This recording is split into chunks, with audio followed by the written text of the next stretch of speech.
Hey guys, it's Hey Dude. I guess I want to come back on here and I guess talk about the Fast and Furious, or I guess Too Fast, Too Furious Turbocharged Prelude short, I guess movie or short film, if I guess whatever you guys want to call it.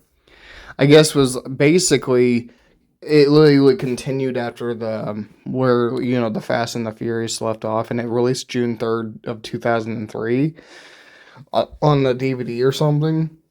I mean, it's funny because for many years I did not know about this at all.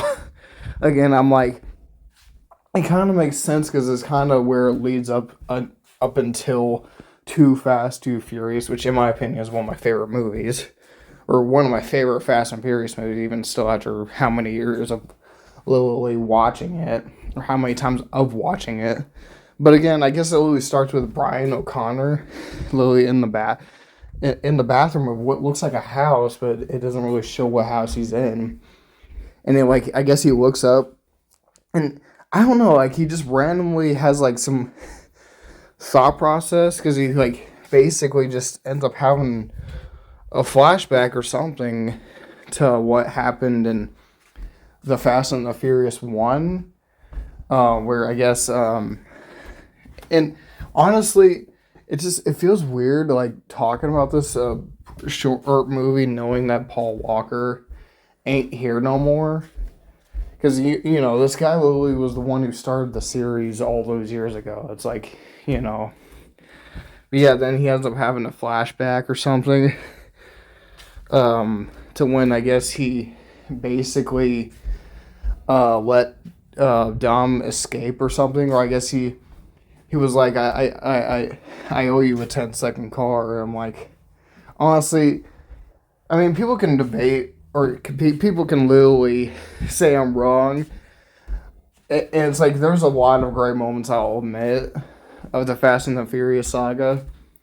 But it's like, that's kind of what I feel like started the whole, Brian and Dom brotherhood in the Fast and the Furious saga. It's like, honestly, it's like, it's just like funny because like they really took this moment and basically sort of referenced it in F9, and it's like that's one thing I really do love is how much they're tributing all those moments and then just doing it again, sort of in a slightly different way.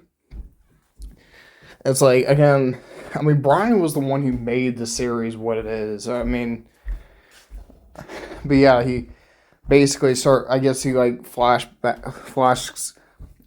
back to that a moment or something, to when he like let Dom escape or something, and he basically let him take a Supra or something.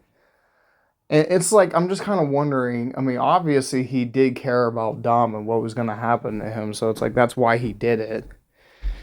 I mean, again, it's like there's a reason why he wasn't a cop no more, because he basically let the criminal go. It's like, obviously that it's gonna really make you lose your job. I mean, I don't know.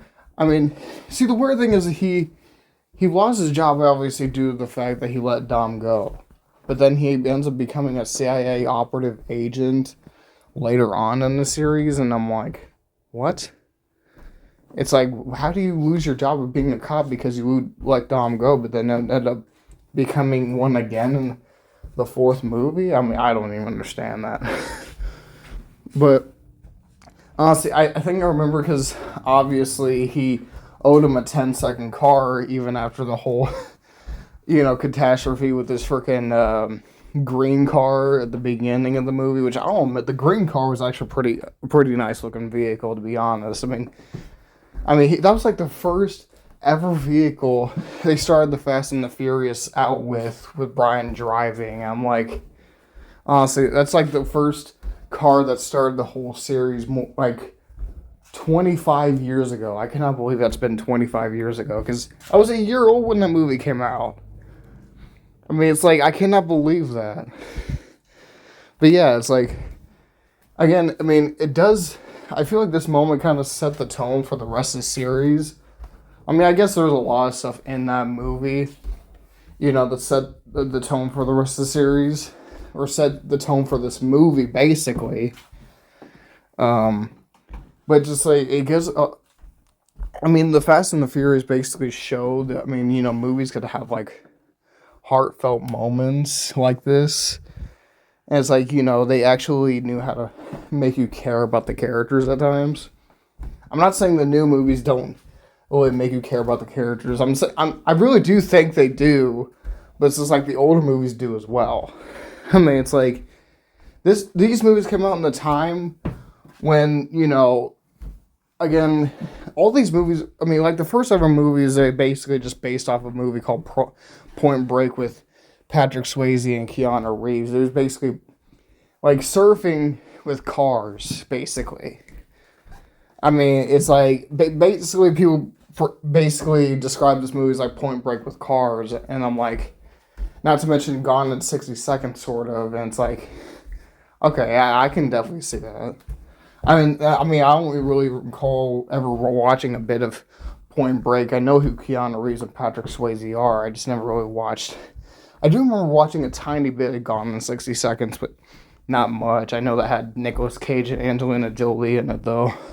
And, yeah, apparently Dom gets in the Supra and drives away.